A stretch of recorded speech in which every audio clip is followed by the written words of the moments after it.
Good morning. একটা নতুন দিনের গল্প নিয়ে চলে এসেছি। আজ সকালে লেট করে উঠে প্রি ব্রেকফাস্ট কমপ্লিট করি আর তারপর ছাদে চলে যাই পুজো করার জন্য। তাড়াতাড়ি করে ঠাকুরঘর পরিষ্কার করে নিয়ে বাগানে যেতেই দেখি মায়ের গাছে এত ফুল হয়েছে, সাজিয়ে নিয়ে সেখানে হাজির হয়ে যাই। তাড়াতাড়ি করে ফুল তুলে নিই। এমনিতে মায়ের বাগানে এত ফুল হয়, আমাদের খুব একটা ফুল কিনে ঠাকুরের পুজো করতে হয় না। মহাদেবকে স্নান করালাম আর তারপর বাতাসা দিয়ে পুজো করে পুজোর যা যা নিয়ম আছে সেটা কমপ্লিট করে শাক বাজিয়ে আজকের পুজোটা এভাবেই সারলাম। আজ অফিসে একটু লেট করেই বসবো, তাই তাড়াতাড়ি স্নান করে নিই আর নিচে নেমে এসে মায়ের তৈরি খাওয়ার খেয়ে কাছে নিয়ে বসে পড়ি। কিছুক্ষণ বাদেই যখন মা জিজ্ঞেস করে, কিরে আজকে বেরোনো আছে? বললাম সকালে লেট করে উঠেছি, যোগা ক্লাসে তো যেতেই হবে।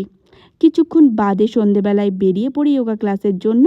আর এইভাবে আমি আমার আজকের দিনটা কাটাই। আমার এই ধরনের ভিডিও ভালো লাগলে ভিডিওটা লাইক শেয়ার করে পেজটা ফলো করো।